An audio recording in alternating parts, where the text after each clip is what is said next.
I frantically stuff Olivia's favorite purple dinosaur into her overnight bag, wedging my phone between my ear and shoulder as I zip the compartment closed.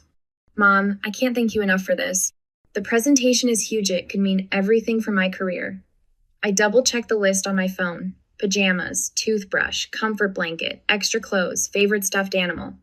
The litany of toddler necessities for just one night away feels endless. Daniel appears in the doorway of Olivia's room, tapping his watch. Jess, we need to go. Traffic's already building up. I nod, mouthing 1 minute as my mother's voice crackles through the phone.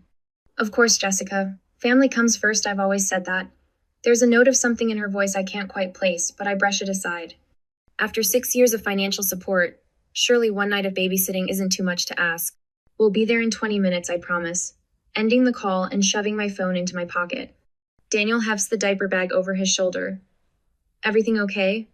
Perfect, I assure him, scooping up our sleeping toddler from her playmat. Her warm weight against my chest steadies my racing heart.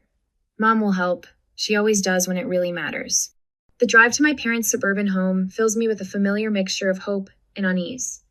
Golden afternoon light filters through oak trees lining their street as Daniel pulls into the driveway. In the rearview mirror, Olivia's peaceful face reminds me why tonight matters so much. The promotion would mean better preschool options, a college fund that actually grows, stability. Ready? Daniel squeezes my hand, his eyes reflecting the same determination I feel. I nod, slipping out of the car to unbuckle Olivia while Daniel grabs her overnight bag. My mother opens the front door before we reach it. Her smile freezes when her gaze lands on Olivia's pink duffel bag. What's this? My mother's voice drops several degrees. Mom? Confusion knots in my stomach. Olivia's things for tonight, remember? My presentation? My mother's arms cross tightly over her chest. Jessica, we are not your babysitters. We already raised our kids. The words hit me like a physical blow. I stand rooted to the spot, Olivia drowsily lifting her head from my shoulder. Daniel freezes beside me, overnight bag dangling from his hand. But we talked about this. You said...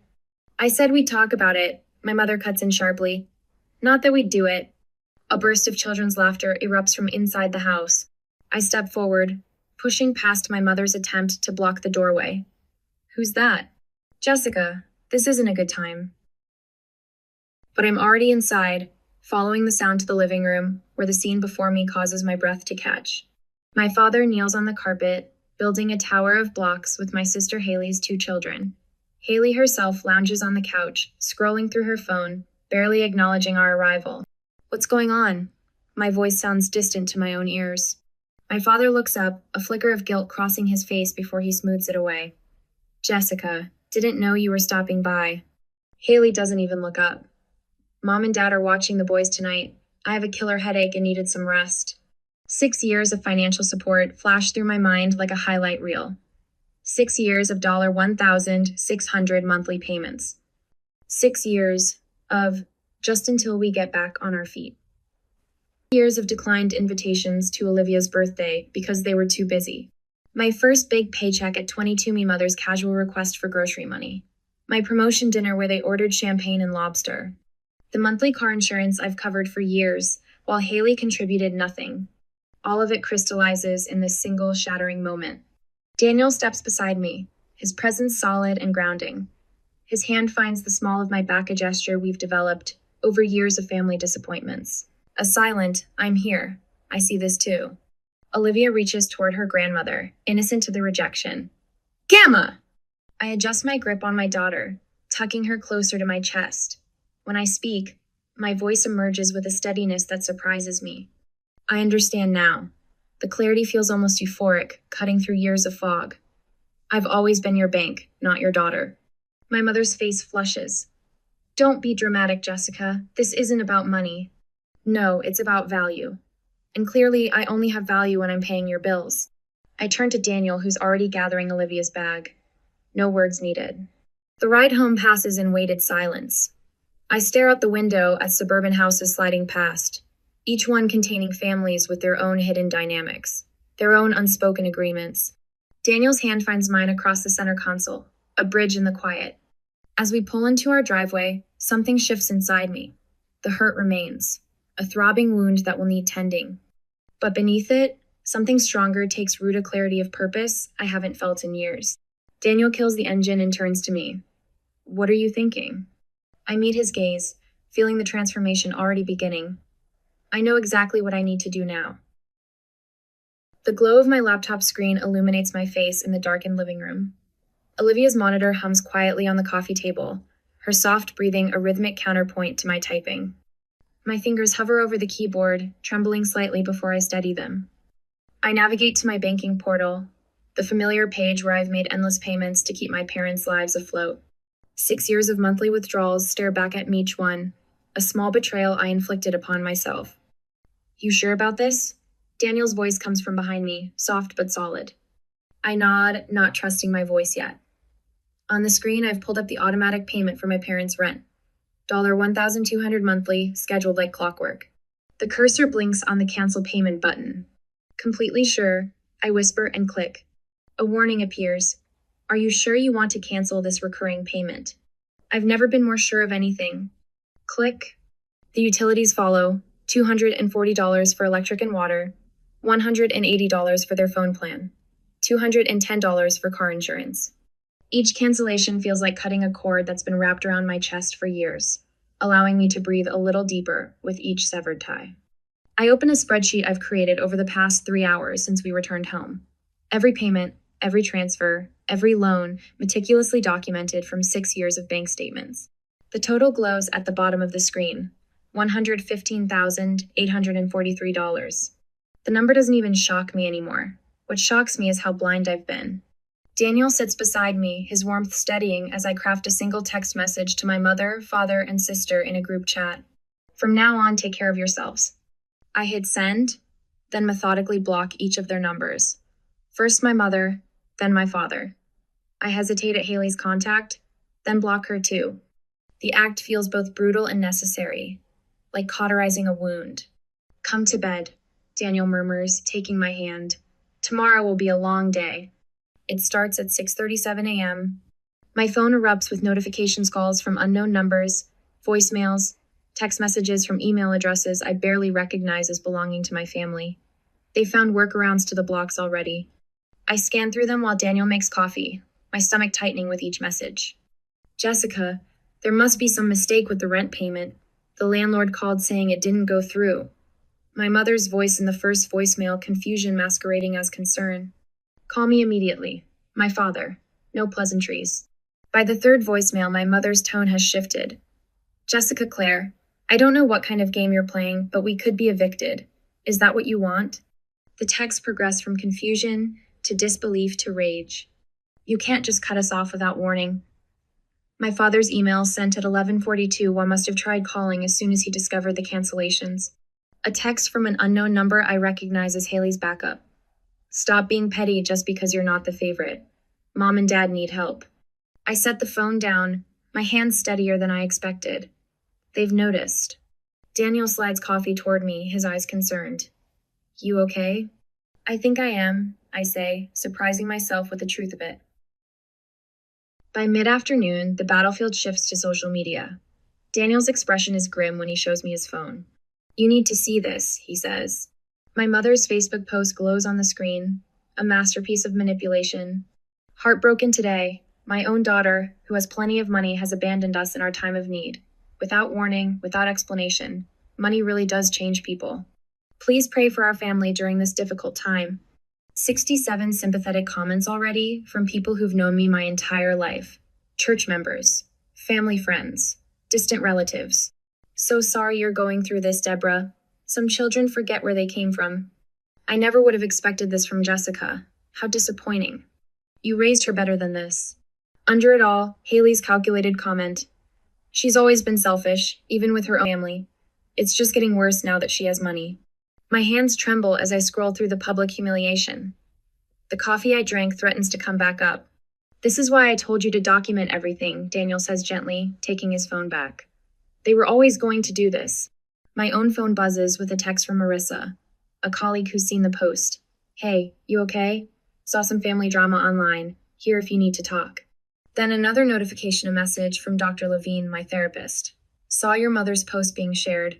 Remember what we discussed about boundaries. This reaction validates your decision. Even more surprising, a message from Katie, my childhood friend who moved away years ago.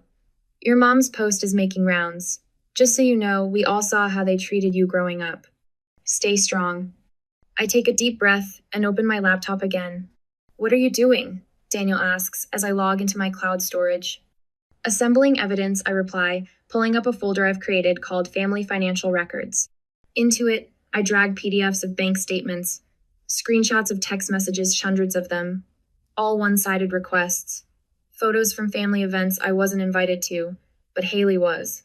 The spreadsheet calculating the total support over the years. Screenshots of every denied request for help, including 3 separate times they refused to watch Olivia for emergencies. Are you sure you want to do this? Daniel asks as I begin drafting my response.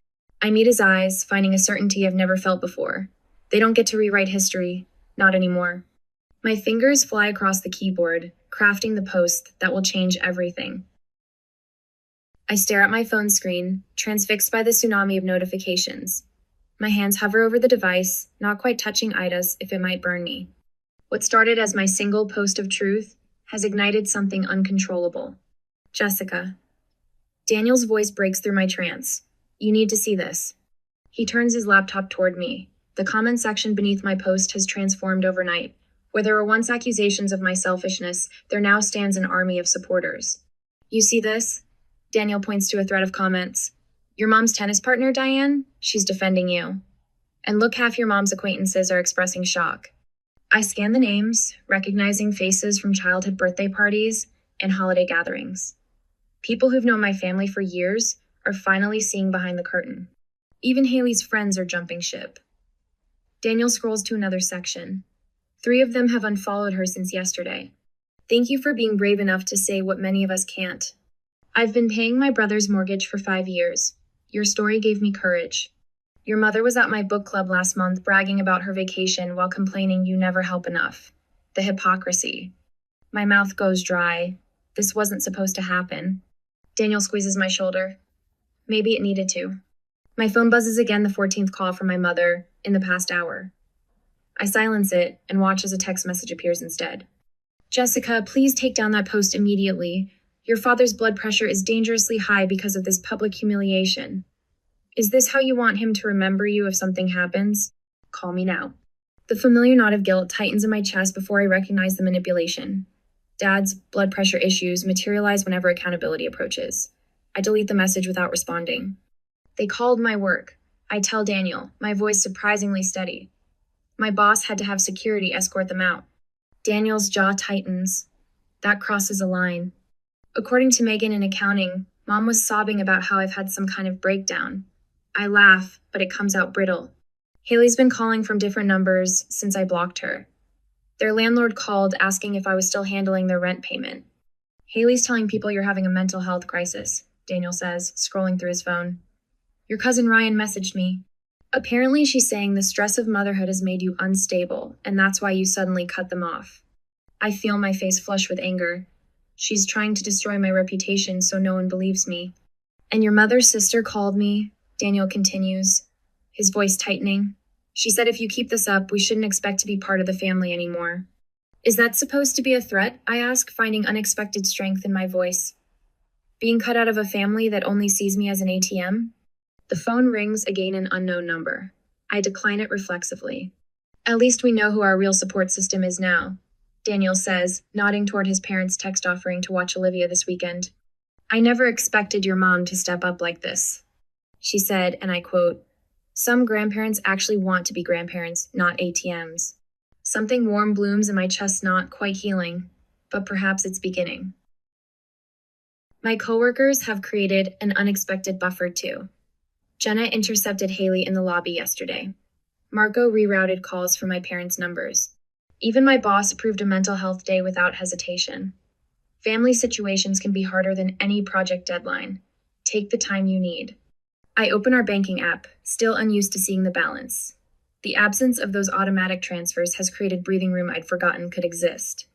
Should we book that weekend in the mountains? Daniel asks, a cautious smile playing at his lips. The cabin with the little fireplace? We couldn't possibly, I start automatically, then stop myself. Actually, yes, let's do it.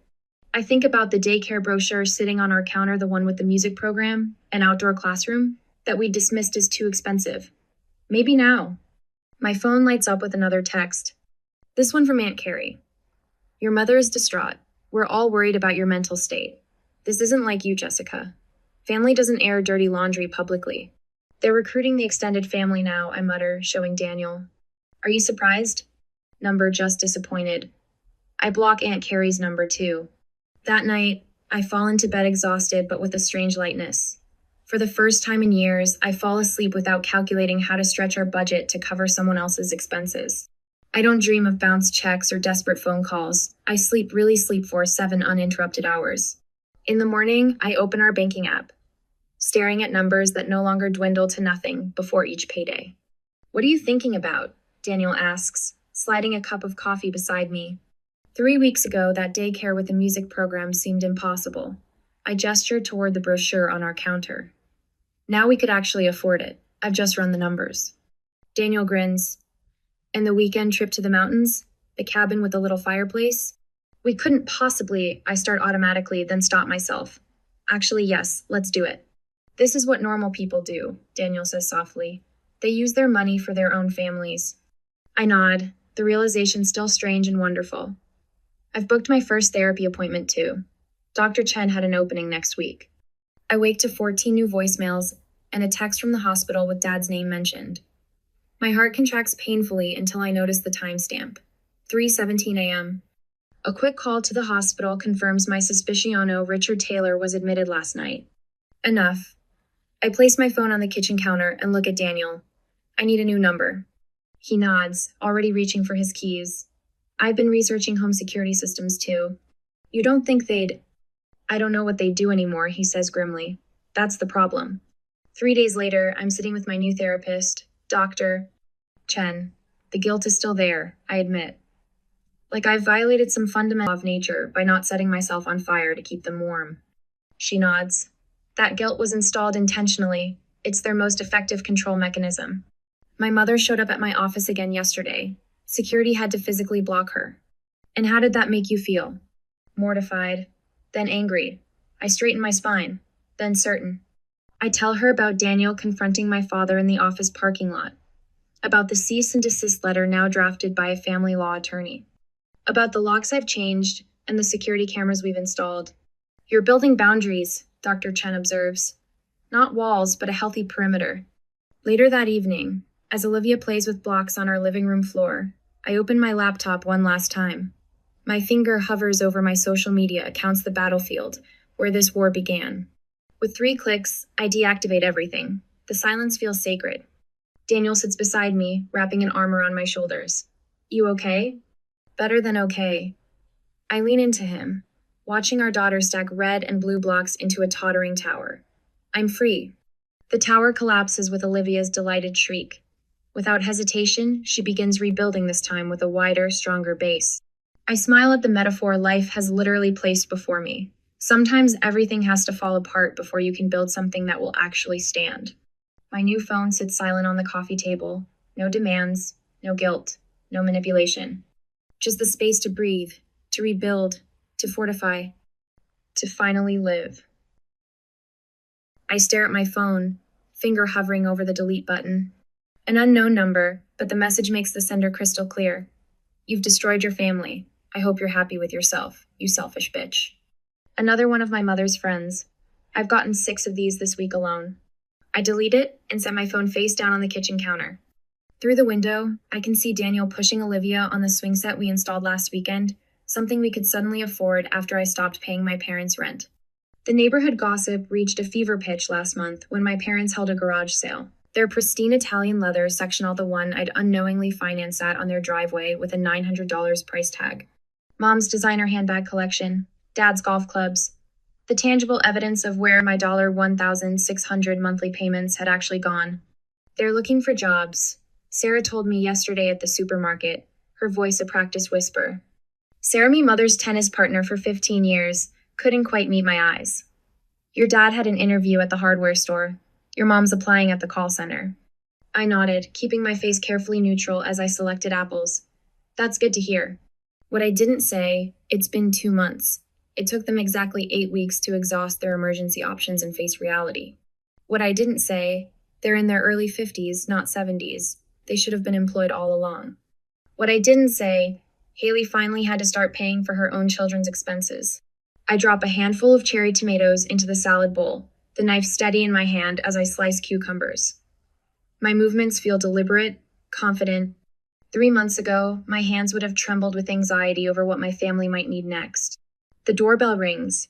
Through the peephole, I see Mrs. Lowell from church, clutching a casserole dish. Her expression pinches with disapproval when I open the door. Jessica. Her voice drips with manufactured concern.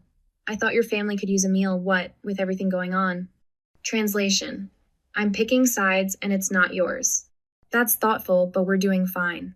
I don't invite her in. We're actually having my boss over for dinner tomorrow. I received a promotion last week. Her eyebrows lift. I hadn't planned to share that detail, but the satisfaction of seeing her surprise outweighs my usual privacy. A promotion? That's, she struggles, unexpected. Of course it is. Who would promote the terrible daughter who abandoned her poor, struggling parents? What Mrs. Lowell doesn't know, I'm working 10 fewer hours per week now that I'm not managing my parents' financial crises. My productivity has skyrocketed. My ideas flow uninterrupted by frantic calls about overdrawn accounts and missed utility payments. I take the casserole because it's easier than refusing. Please thank your prayer group for their concern.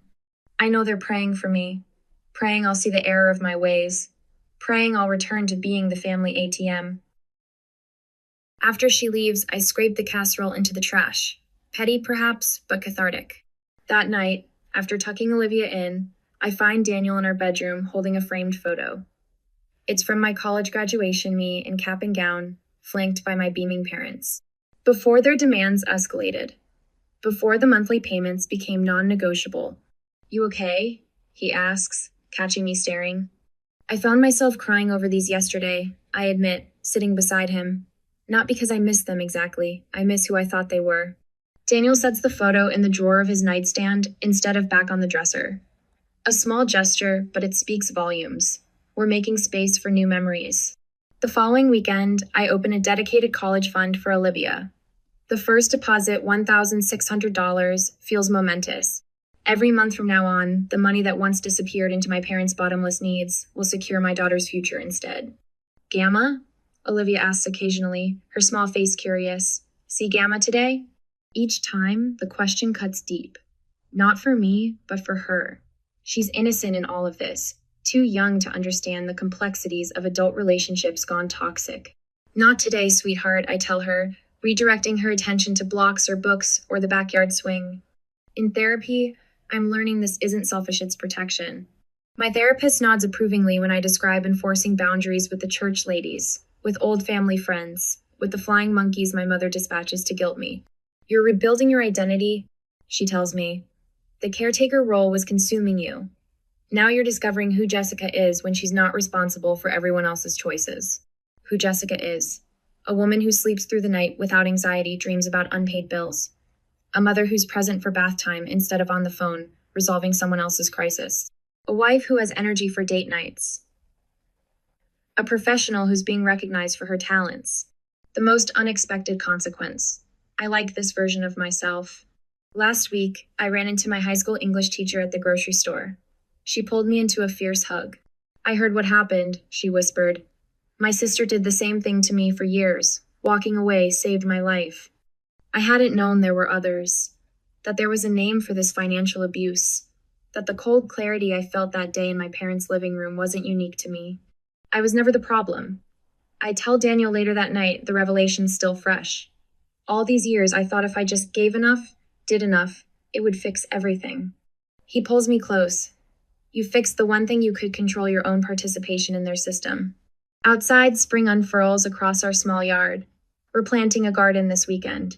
Growing things that will nourish us, that will still be here next season. Roots extending into the soil, boundaries clearly marked with neat wooden frames. The envelope sits on my kitchen counter for 3 days. No return address, but I recognize my mother's handwriting instantly, the looping curves of my name, the slight tilt to the right. For 8 months, our only contact has been through lawyers and mutual acquaintances.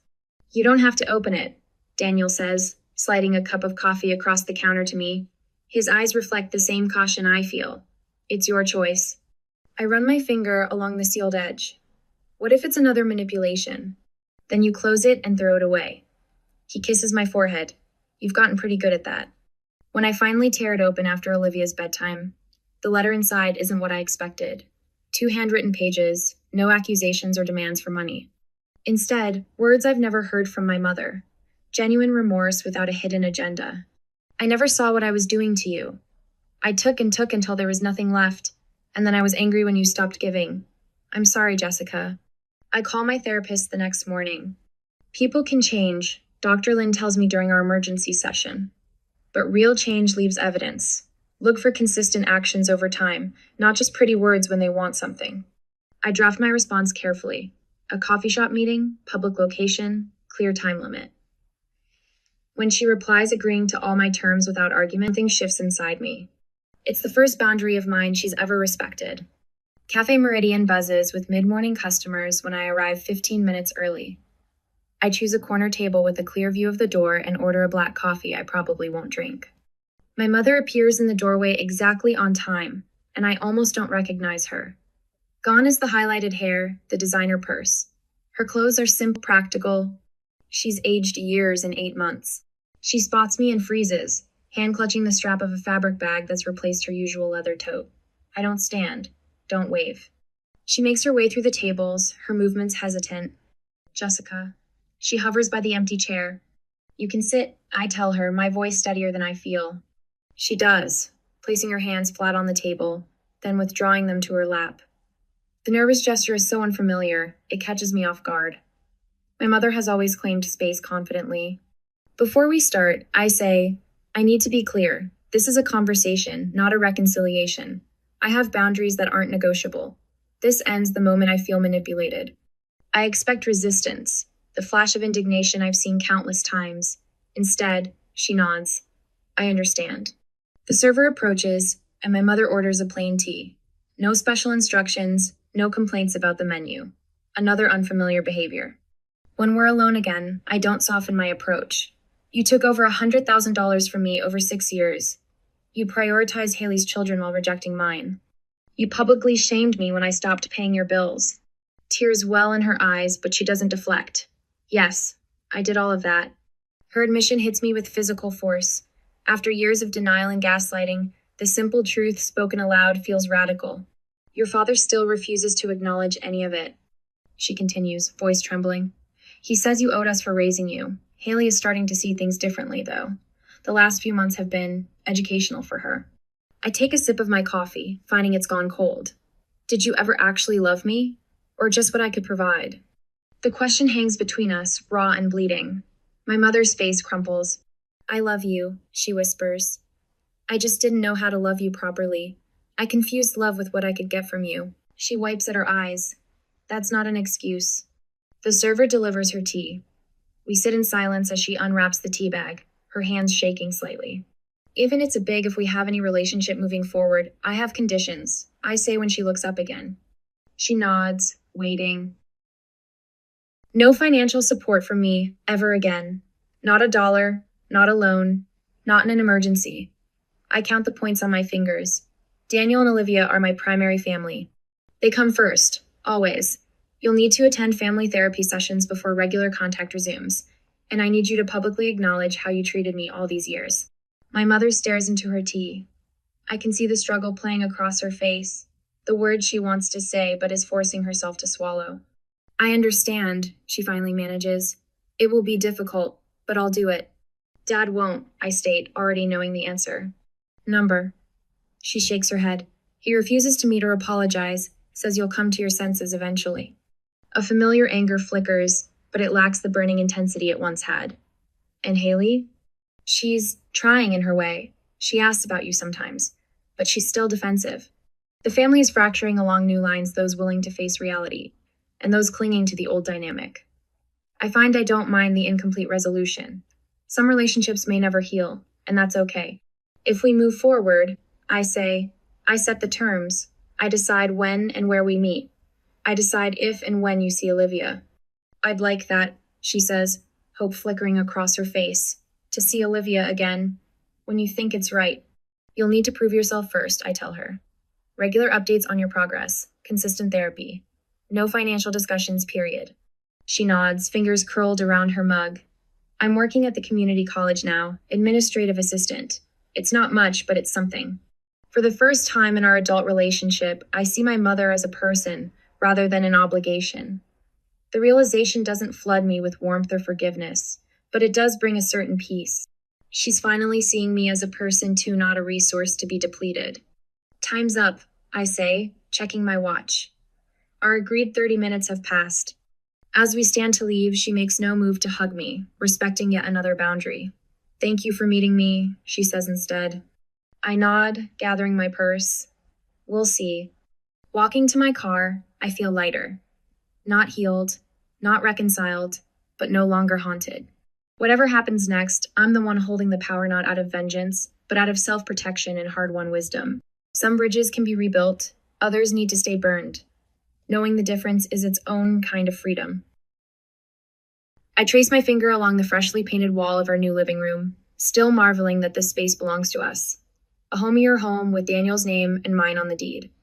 The morning light streams through windows that don't face another apartment building, but instead reveal the small maple tree in our yard that will shade Olivia's playset next summer. Did you decide where you want this?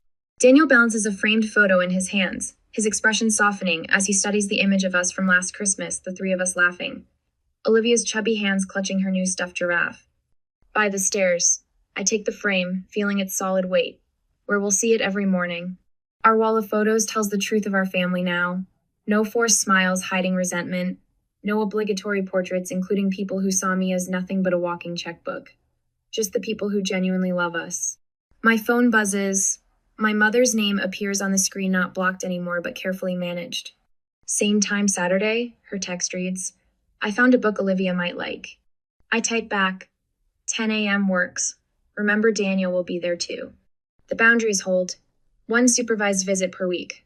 No financial discussions. No criticism. My mother works as an office administrator now, lives in a modest apartment she can actually afford, and follows my rules if she wants to see her granddaughter. I check my other notifications. 3 new comments on my latest blog post. Breaking the chains of financial caretaking. The support group I started has grown to 37 members, all people, discovering they aren't alone in being used as their family's personal bank. Mommy, look! Olivia races in from the kitchen, proudly holding a drawing covered in purple scribbles. At 3, she already understands more than I did at 30. Last week, when she offered her juice box to a friend, and the child grabbed it without saying thank you, I watched her small face turn serious. You say thank you when someone shares, she told him firmly. I kneel beside her, meeting her eyes. It's beautiful. Should we put it on the refrigerator? Yes, she nods enthusiastically. Can I call Gamma to show her? On Saturday, sweetie. Remember our calendar? Today is only Wednesday. Olivia considers this, then nods. I'll save it for Saturday. No tantrums, no confusion. Children adapt to consistency, my therapist explained. It's adults who fight it. My father chose estrangement rather than respect. Some days the absence still aches. Other days I'm grateful for the clarity. Haley calls occasionally, our conversations cautious but less hostile. Last month, she admitted, I never realized how much you were caring for all of us. Daniel wraps his arms around my waist from behind, his chin resting on my shoulder, as we watch Olivia skip back to her coloring project in the kitchen. The promotion looks good on you, he murmurs, and I feel myself stand straighter. Senior marketing director now, with a salary that makes our mortgage comfortable, and Olivia's college fund grows steadily. Amazing what I can achieve when I'm not paying for 3 extra adults. Tonight I'll be speaking at the community center. 20 people registered for my workshop, from family bank to financial freedom. The slides are ready on my laptop, starting with my own bank statements from a year ago and ending with today's savings report. Evidence of transformation that can't be argued with. What are you thinking about? Daniel asks, because he always knows when my mind is working through something. That I'm grateful, I say, leaning back against him. Not for what happened, but for what I discovered through it. And what's that? My gaze travels across our new home, with its paint we chose together and the future we're building intentionally. I think of my mother in therapy last week, finally saying, I'm proud of who you've become. without asking for anything afterward. That my worth was never in what I could give, I tell him, turning to meet his eyes, but in who I am.